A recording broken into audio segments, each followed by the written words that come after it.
नीलदयपाड्याच्या जंगलात अवैधरित्या सागाच्या दांड्या तस्करीसाठी साठवून लपवून ठेवलेल्या होत्या। बिलगाव वन परिक्षेत्राच्या पथकाने गस्तीवर असताना सदर जंगलातून 1.189 घनमीटर असा एकूण 29,725 रुपयांचा सागवानी लाकूड साठा जप्त केला आहे। धडगाव तालुक्यातील बिलगाव वन परिक्षेत्रातील भुशा परिमंडळातील नियत क्षेत्र सावऱ्या या बिलगाव नीलदयपाडा जंगलातून साग दांड्यांचा अवैध साठा मिळून आला आहे।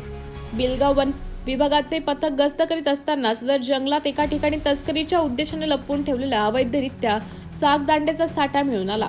त्यात 1.147 घनमीटरचे 44 साग दांड्या 28,665 रुपयांच्या व 1,050 रुपयांचे 42 घनमीटर साग चौपाट्याचे 1 नग असे एकूण 1.189 घनमीटर असलेला 29,725 रुपये किमतीचा अवैध साग दांड्यांचा साठा मिळून आला आहे। सदर सागच्या दांड्या वन कर्मचाऱ्यांनी दुर्गम भागातून जंगलातील पायवाटेने 2 ते 3 किलोमीटर डोक्यावर घेऊन मुख्य रस्त्यापर्यंत आणले। खासगी वाहनाने सदरचा लाकूड साठा धडगाव आगारात जमा केला आहे।